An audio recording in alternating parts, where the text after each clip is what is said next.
Welcome to the Feminine Waters podcast, where we discuss dating, relationships, celibacy, and the divine feminine. Welcome to the Let's dive Feminine in. Waters podcast, where we discuss dating, relationships, celibacy, and the divine feminine. Let's dive in. Where we discuss dating, relationships, celibacy, and the divine feminine. Let's dive in.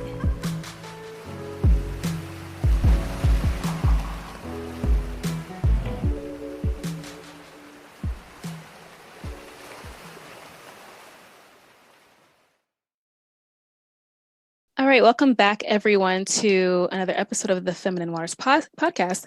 Actually, it is the season finale episode of the podcast, episode 10. We'll be taking a little break and then coming back at you sometime in August.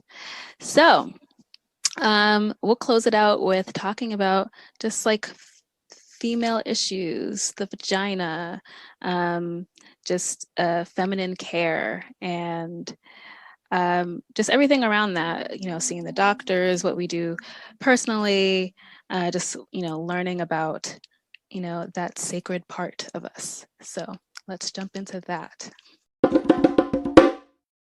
Okay, so again, I'm Tiffany. And I'm Chiquita. And let's get into this discussion.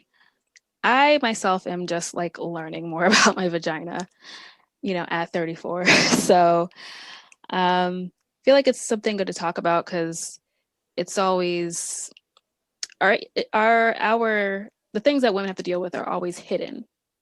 They're always hidden. They're never talked about, as opposed to men. Like there's all kinds of, male issues that are broadcast on TV with their erectile dysfunction and all that stuff. Like, why do we have to know about this? But you know nothing about our vagina, and therefore we know nothing about our vagina.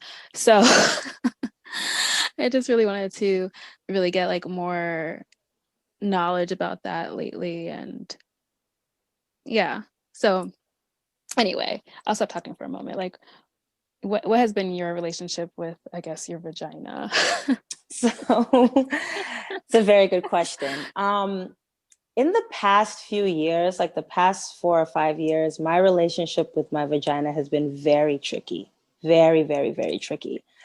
Like I had been sexually active for years and years. So every time that I was with a partner, I would be on birth control.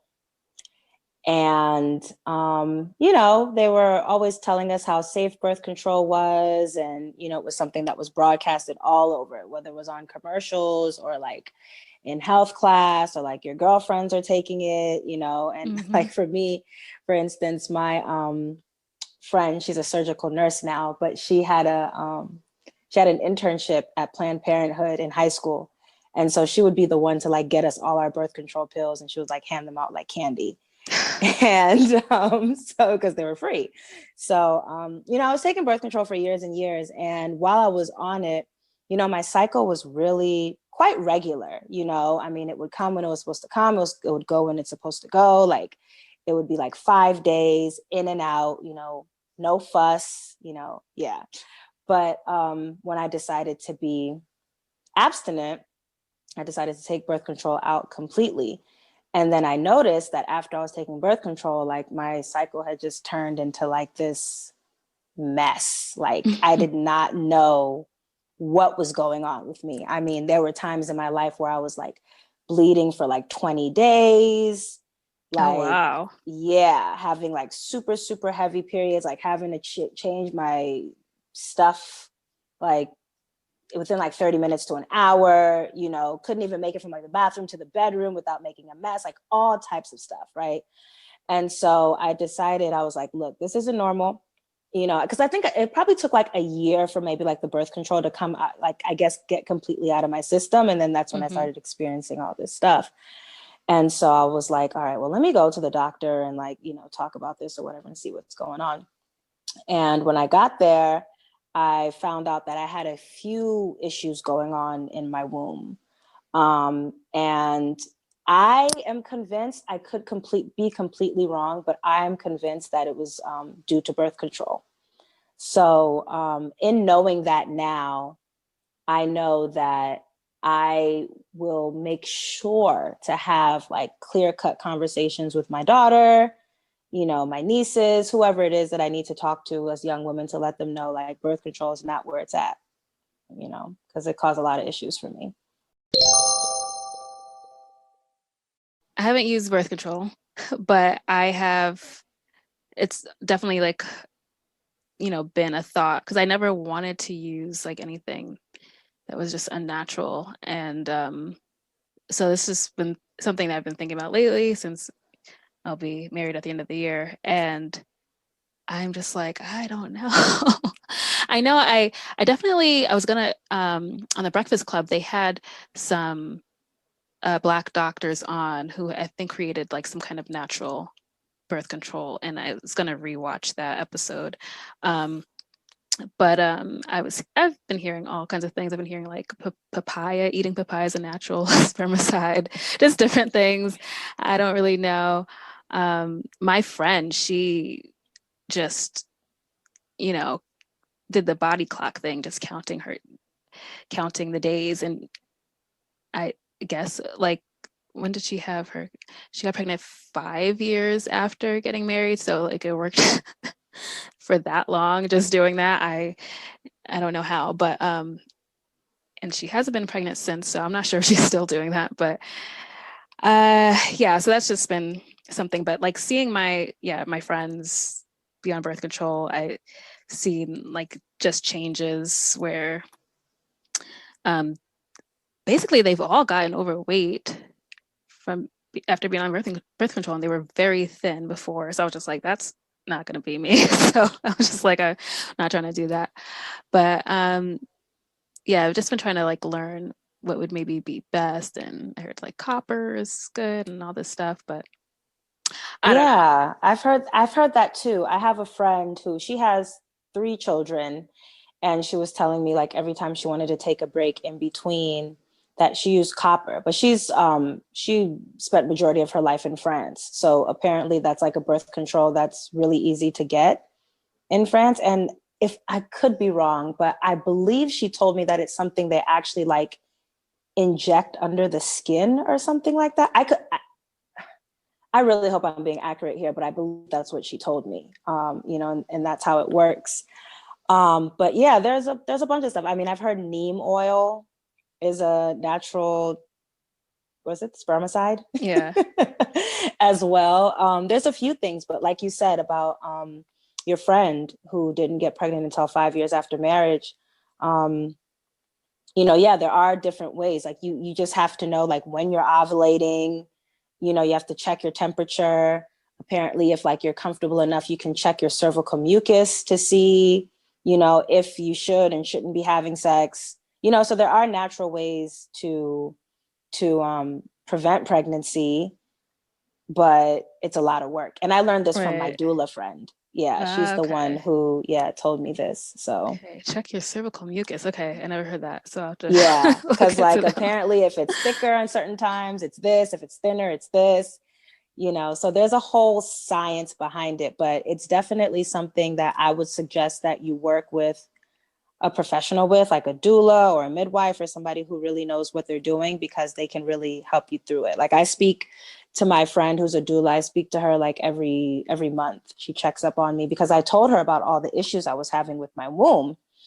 And, so she checks up on me. We have a schedule. I started doing yoni steaming, which I really, really love. I talked a lot about the issues I was having, but I do now want to talk about the healing process that I've been going through and the positive results that I've been seeing. So she started me off with like cleansing herbs. So these are like all natural herbs from the earth. It's like a tea. It comes dried. And you boil some distilled water, you put the herbs in there, and then you have like a little yoni pot that you sit on top of, and then you cover yourself with the blanket. So the steam kind of just rises into your yoni and helps to like clear out and cleanse your womb. So started off with cleansing herbs, really, really, really awesome. I mean, now, when you're taking these herbs, ladies, a lot of stuff will come out of you, like stuff that you've probably never seen before, but there's no need to be alarmed because that just shows that, like, you know, it's coming out of you, like whatever it is that's been going on within you is coming out. And so I started off with cleansing herbs, and then I started to notice that my cycle like shortened significantly. Okay. So no more bleeding for like 20 days. I had gone, because originally my cycle was 7 days. Then when I started taking, that's before, like from when I first started, when I was 12 years old, up until I started taking birth control when I was like, I don't know, 20. Then when I was taking birth control, it was 5 days. And after birth control, I told you, it was like super long. But now it's come down to about between 8 and 10 days. And now she has me on the gentle herbs. So it's no longer cleaning out the womb because the womb has already been cleaned. But this helps to manage the bleeding. Okay. So it helps to manage how much, like it helps to shorten your period a little bit and make it more manageable. So yoni herbs, very, very, very good remedy for, yoni health or womb health. I've been wanting to try that since I saw Tia and Tamara do it on their reality show. And that's something that I really want to start to invest in. I've seen where you can just buy something that kind of slips into your toilet, so you can just do it on your toilet. Mm-hmm. So I really do want to get that. Yeah. Okay. Yeah. I've seen those toilet ones.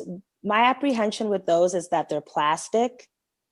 And, you know, we've been hearing recently that like hot water and plastic, or like heat and plastic, like aren't the best because they can apparently cause cancer. So I always like to do mine in a ceramic bowl. Okay. And then I have like a little like seat that has like a hole in it. And then you sit on top of that. Oh, all right. Yeah. And then I'll look for that one then. Yeah.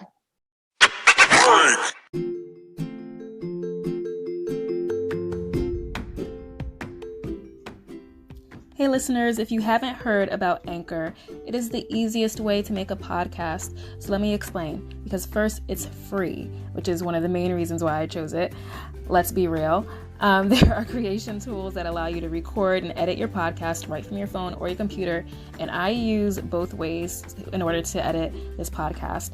And Anchor will distribute your podcast for you. So it can be on Spotify, Apple Podcasts, and so many more podcast platforms. You can make money from your podcast with no minimum listenership.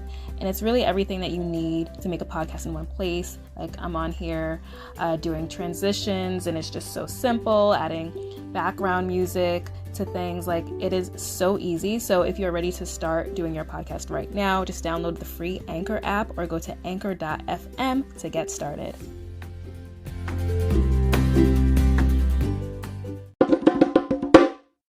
My vaginal issues have been, I realized I had a lot of yeast. That's what I was realizing a little while ago. I was like, okay, I think these are yeast infections. I think I just have a lot of yeast. I kind of just self-diagnosed myself as having a lot of yeast because it was like a constant issue. And then I was like looking up stuff for yeast and everything. And just a couple months ago, I came across this company called Love Wellness, which is actually like founded by this chick from The Hills. And I used to watch The Hills back in college or something. And yeah, they have stuff like, it's like most of their vitamins are for vaginal health. And so I started taking those and for a couple of months now, and I don't have that problem anymore, which is great because it was just like constant. I was just like, what the hell is going on? But yes, so apparently I have a lot of yeast. Yeah, no, I've been there, and I'm glad you brought that up because I don't know about you, but I found out the reason why I've been having yeast over the time period is because, or over certain time periods, is because I eat a lot of sugar. Like I love chocolate. I love like, snacks. Like I love comfort food. And, unfortunately that builds up yeast in your body. And I believe it's called cantina. Yeah. Cause I was talking to another friend. Yeah. Oh wait, another friend. It's Candida. Candida. Thank you. Yes. Thank you. Yes. Candida. My other friend who's a nutritionist, I was telling her, I was like, every time I eat bread, like literally the next day, like I have like a yeast infection, or like, you know, there's a yeast problem. And then she's like, that's not good. She was like, that means that there's a buildup of yeast in your body. Like, you know, because you eating bread one day shouldn't cause like a flare up. Like, and so I was like, oh, okay. You know what I mean? So like, what do you recommend or whatever? And she put me on this 15-day yeast cleansing supplement. It was really good. I actually just finished like 2 days ago. But it was really good. What was the name of it? Okay, yeah. So it's called Renew Life Canda Smart 15-Day Yeast Cleansing Program. And it comes in 2 parts. So you take 2 capsules in the morning on an empty stomach. And then there's also like a, I don't know why I want to call it an elixir, but anyway, it's something, it's liquid, and it comes with like one of those dropper things, and you have to put 20 drops into 2 ounces of water, and then you drink that, and you do the same thing at night for 15 days. And it really helped me out a lot. And probiotics as well is also a really good vitamin to make sure that you're taking to keep your vaginal health in order. Yeah, that's what I did. Like, yeah, I got these probiotics that are supposed to balance the yeast and like throughout my body. And then I had one that was called the Perfect Condition vitamin that was specifically balancing the yeast in the vaginal area. So that's been going well. So I wonder how long is that 15 days supposed to last? You're supposed to do it every couple months or something? Well, see, that's the thing. She said 6 weeks. She was like, well, she told me that she wants me to cut out sugar and dairy, which I don't really eat dairy anyway, to be honest. I eat it ever so often. But she was like, cut out sugar, dairy for like 6 weeks, and then take that, and then take the probiotics and see what happens. So it's like, take that in the first 15 days, but in the 6 weeks, keep your diet consistent, which is important for vaginal health, womb health, like all that stuff, like sugar, dairy, like I said, you know, bread, like those type of things. Those are the type of things that help to like feed fibroids and cysts, you know, in the womb. So it's really important to keep a clean diet. So so now I'm just like carrying on with the diet portion, and then we'll see how it goes. Okay. So I didn't know that about sugar. Like I had just in the last 2 or 3 weeks have been working on cutting my sugar just because like I tend to break out a lot from having sugar. And so I was just like, how much sugar should I even be having? And I looked it up, and you shouldn't really have more than like 24 grams of additional sugar. Not talking about natural sugars and fruits and stuff, but like additional sugar. And meanwhile, I was like eating a pint of Ben and Jerry's. Right. And it's like 87 grams of sugar, added sugar. And just that one thing I'm eating, never mind whatever else I'm eating. I mean, shout out to Ben and Jerry's. They do a lot of great social justice work, but that's a lot of sugar. Now, like I do still have a pint downstairs, but I literally am like, I get like 1 teaspoon and I'm just like, all right, I gotta put it back. Yeah, no, totally. I just started, I tried a plant-based ice cream for the first time by Kind, you know, the Kind bars. Oh, they have their own ice cream? Yeah, I randomly walked past it in the store, and I was like, all right, well, this is about to cure my dairy fix. That's for sure. So, or my ice cream fix. And it was quite good, you know, it was good. I didn't mind it. It was ice cream made out of like cashew milk, almond milk. You know, there's different types of ice creams as well. So yeah, I've done a million dairy products. Yeah, I only buy dairy-free ice cream. So the Ben and Jerry's is dairy-free, but it's I didn't know they had dairy-free ice cream. Yeah. Okay, but all right, that's what I'm getting next, because Ben and Jerry's is bomb. So just don't eat it all at once, though. Right. Which is so hard. Oh my gosh. But I'm glad I'm learning this. Like, okay, sugar messes up the yeast too. Okay. Like white rice too. That's another one that'll help with the yeast too. White rice. Yeah. All right. Yeah. I don't know how much of this even gets maybe talked about at doctors, because like I don't go to the doctors, which is a whole nother thing. I don't like, I never minded going to the doctors, like whatever. I would literally just go like once a year for my physical or whatever, or if anything ever bothered me. But I haven't gone since summer of 2017 when I last had insurance. So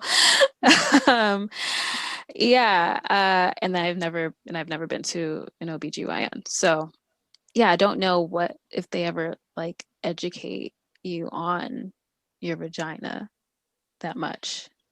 I mean, I can't say that they do because I'm someone who always went to like, do my annual pap smear and stuff like that. I mean, there was a few years in a row where I didn't, but just to use myself as an example, when I was going through my womb issues, the first things they were telling me, they were like, all right, well, you're bleeding heavily, so like get on birth control. And in my mind, I'm like, I think that the reason why I even have these problems is because of birth control. You know what I mean? But it's like, I was telling my doula friend about it, and she's like, that's like them doing open heart surgery and like putting a Band-Aid over it at the end. Like, you know what I mean? Like, you having the issues that you're having, birth control is not going to fix them. Like, there are things inside of your womb and inside of your ovaries that need to come out, Yeah. And they can come out naturally without surgery, because there's, suggesting that too. And, that's when I really started to like look into like the yoni steaming, and then things like womb massage. Oh, have you ever done a womb massage? No. Oh my gosh. Womb massages are the absolute best thing ever. Okay. So what you do is, what I like to do, first of all, is put on some like calming meditative music. I usually like to put on like a sacral chakra meditation music Sense. type of, playlist type of thing. You lay on your back. And while you're laying on your back, you have your knees up. So your feet are flat and then your knees are up. And you take some of your favorite oils. I like to take like some coconut oil. I put a little bit of balance oil, which is a special blend by doTERRA. It's an essential oil. And a little bit of shea butter. And I rub that in my hands, get it all nice and warm. And then you just rub like right where like your pelvic bone is, like right, it's between your belly button and like where your pubic hair starts, in that area. And you literally just like rub your womb in like clockwise, in like a clockwise motion. And it's so relaxing. Like your whole body would just start to feel like so relaxed and so at peace and so like grounded. It's like the best feeling ever. And you think about it like, because the womb is a muscle, like it's like, it's the size of your fist, and it really is like a muscle. When you press on it, it's like, it's tough. And when you think about it, like when you're stressed or something like that, you get a massage, right? Like you massage your body, and how much better you feel, how much more loose your body feels. So when you do the same thing to your womb, I like to do it like 3 times a week, especially the week that I know my cycle's coming. It really just helps to like, relax it and like prepare it for like what it needs to do during your cycle. So womb massages are where it's at. I should have been doing that. I just got mine today. Okay. Well, for next month. Okay. Good to know. All right. I will try that. I've never heard of that. Okay. Yeah.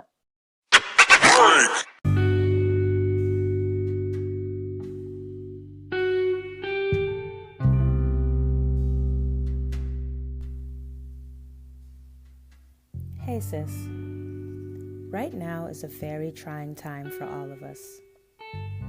People are hurting for so many reasons, and one of these reasons is heartbreak. During this time of semi-lockdowns and restrictions, many single women are finding themselves at one of their lowest points, and I want to offer them a safe and love-filled tool to help them heal. I'm Chiquita Afluenu, and I'm the author of the How to Heal a Broken Heart Workbook. For the past 5 years, I've been studying toxic relationships, heartbreak, and emotional trauma, most especially in women. Being a victim of multiple heartbreak in the past, I decided to begin a journey of spirituality and self-reflection to heal myself and understand the importance of a guarded yet softened heart. Throughout my journey, I was able to discover my purpose, creating this workbook to help heal the broken hearts of women and inspire transformation within them.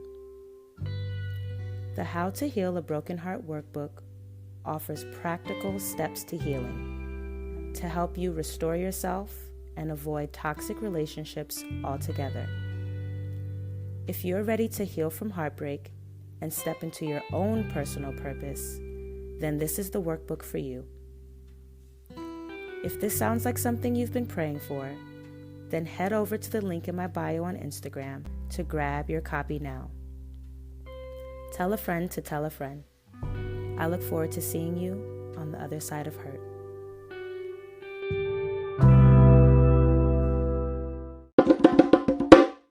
Okay, so I'm wondering if you say that, nothing is really, no knowledge is ever really shared in like these appointments, doctor's appointments, like, I wonder if they're even learning any of these things. Like, if they're even, this is like, I mean, I could be asking my cousin this. My cousin is, is an OBGYN. She actually gave all of us female cousins a book, like, I think was it about the body? No, never mind. It was about the female brain. I want to know about the body.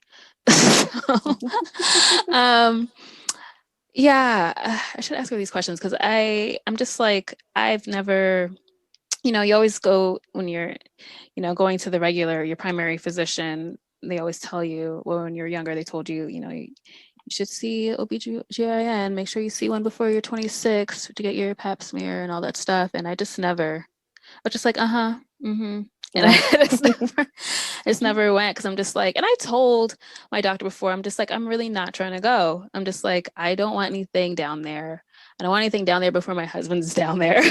Like, that's completely understandable. That's completely understandable. I mean, one of my doctors before told me like it wasn't necessary if I wasn't having sex, but then another doctor said, no, you should still go, and because whatever other things could be happening and whatever, checking for cervical cancer and all that stuff, and which is a whole other thing because I got that shot that they were dealing out however many years ago, which then now I see it on the commercials being recalled for something. If you ever died from this, like, what was it called? Yeah, one less. There was the song, yeah. And like the girls were double dutching or something. I know what you're talking about. Yeah, to prevent HPV, right? Yes, yeah. Mm-hmm. Oh my gosh, they recalled it? Yeah, they did something. It was something wrong with that. Yeah.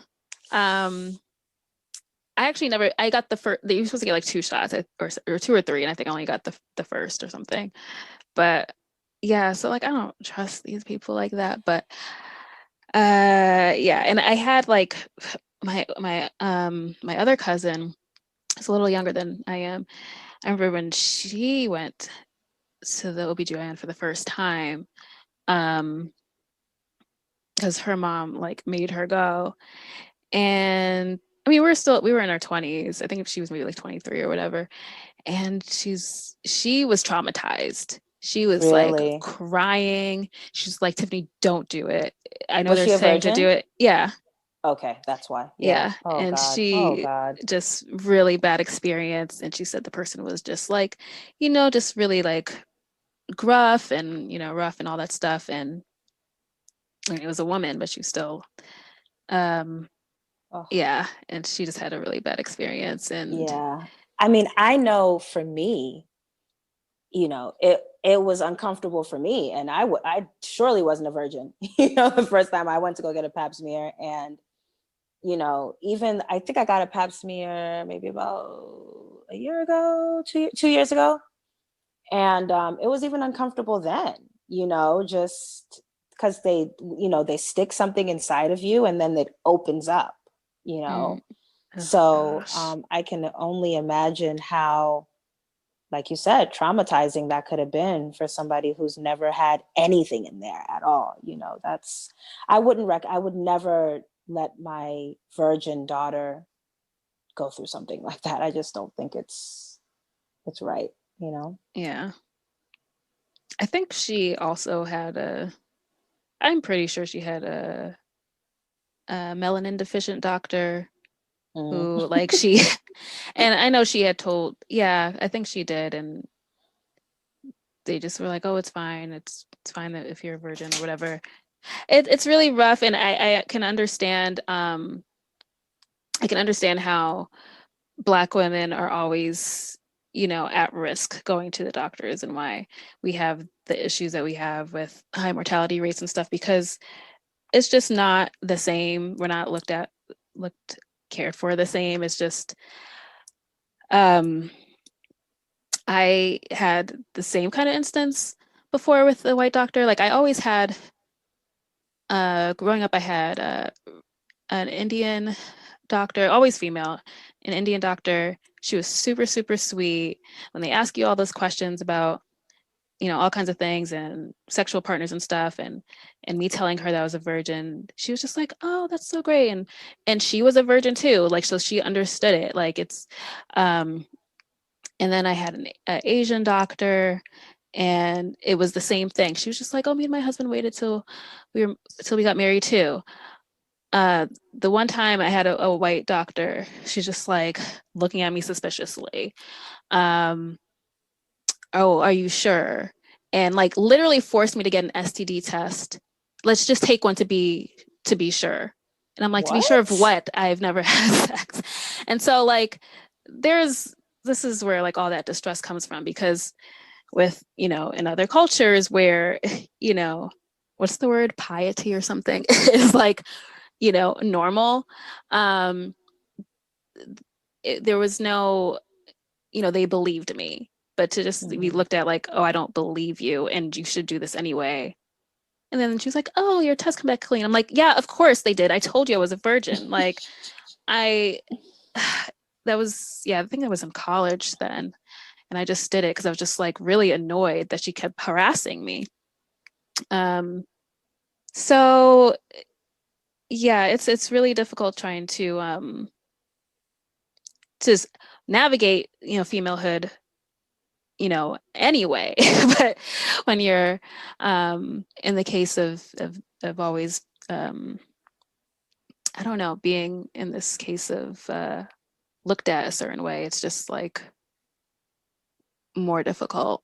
Yeah. So Yeah. I don't really care for going to the doctors if I feel like there's nothing for me to go for. So like if I know I'm healthy, I eat well, whatever, I'm not going. Um, Yeah. I mean, and it makes sense because, I was in a setting a few weeks ago or maybe a month ago, where it was my friend who's now the nurse who used to give us the birth control, and my doula friend. And we were talking about like the high mortality rate with Black women and giving birth in America, and how like it's literally an epidemic. Black women are dying at a more rapid rate than any other race. And my friend who's the nurse, she told us that in in school, like in her textbooks, it would literally say like different people of different races handle pain differently, right?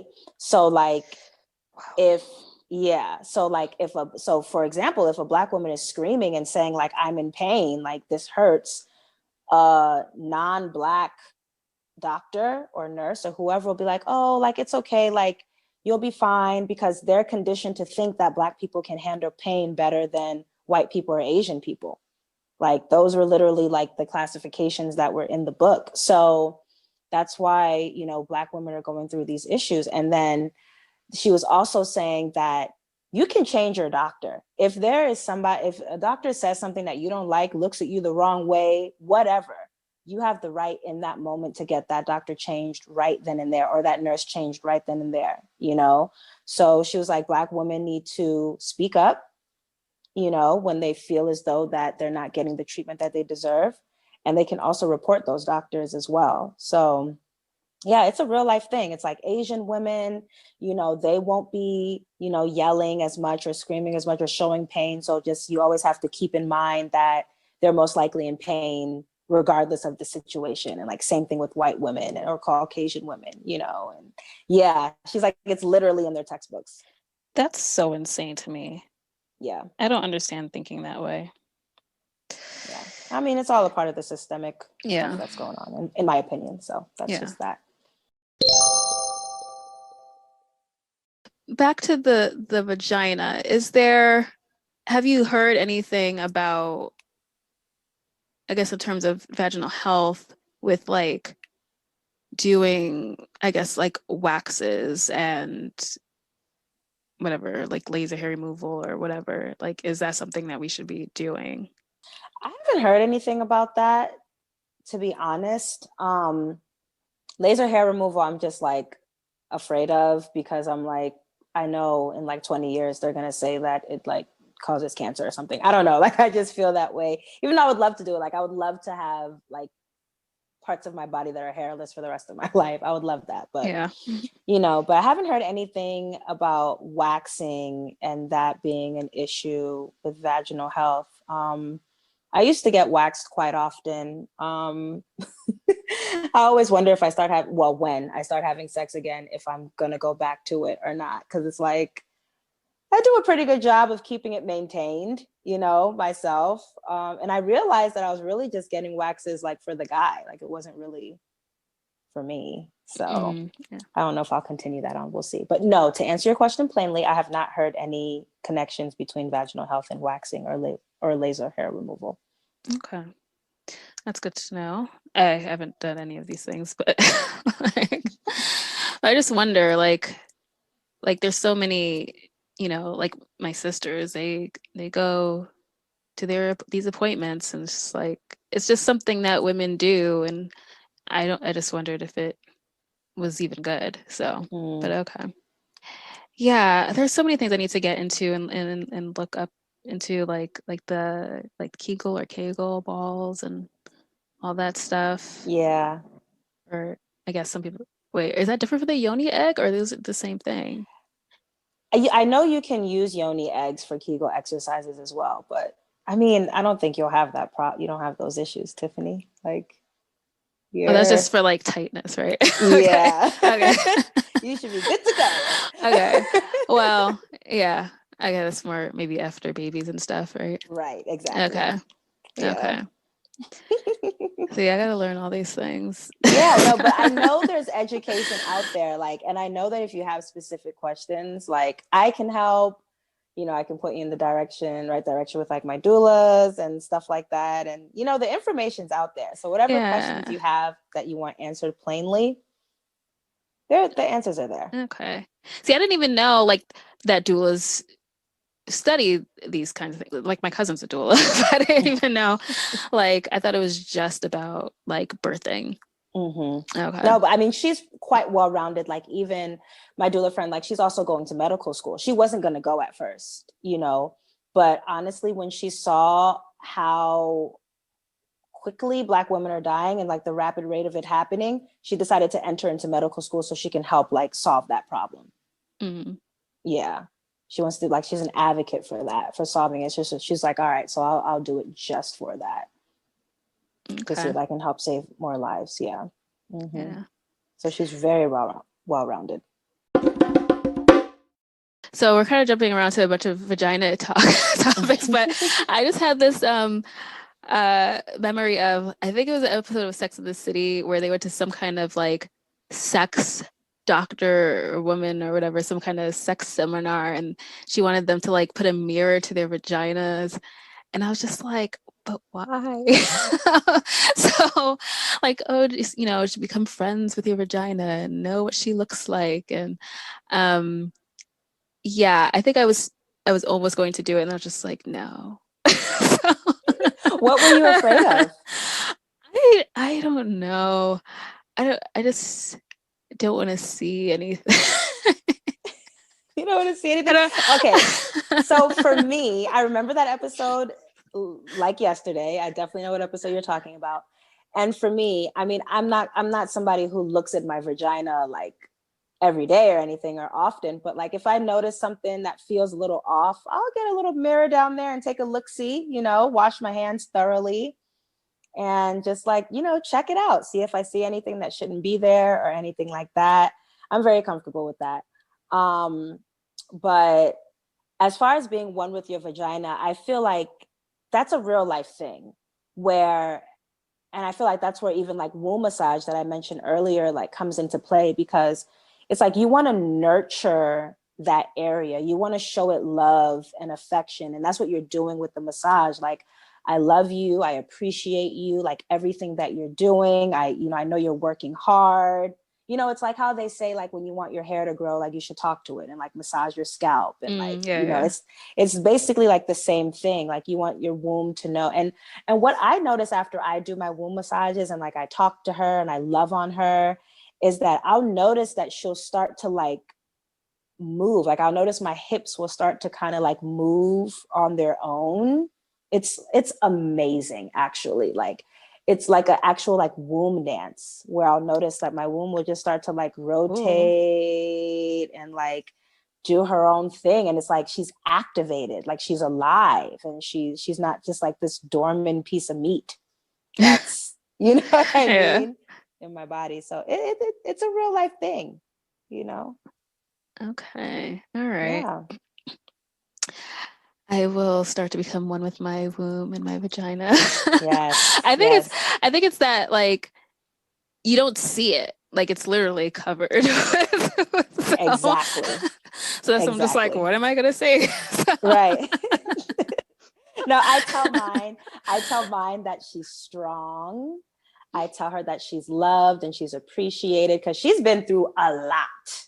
Okay. She's been through a lot in the past few years. Like, I was like, some days I'll be like, oh my God, like, what's going on with me? You know what I mean? Like, really scared, like really alarmed by the stuff that was going on with me, but she's come a really long way, and I apologize to her too. I tell her that I apologize for anything that I put in there that I wasn't supposed to put, that caused the issues that I was having.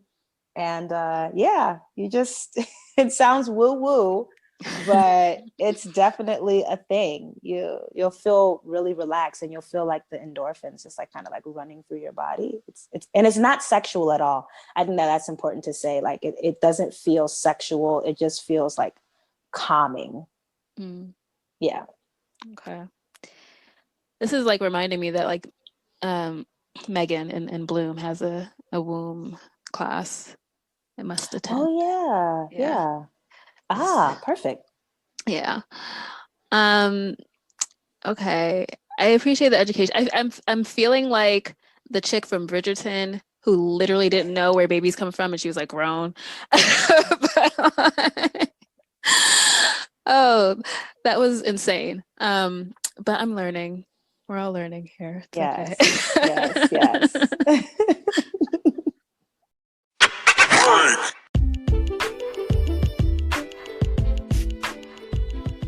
Hey everyone, this is Tiffany from the Feminine Waters podcast, and I am a self-development coach, and I help souls that are yearning for authenticity and peace in their lives to experience personal freedom and to show up boldly so they can live authentically and reach the people that are waiting to benefit from their soul's mission. So if you want to know anything more and see any of my work as well, go to mellowvibes.com. That is mellow, MELLOW, and vibes with a Y, that's VYBES.com, and check out everything. Hope to see you there.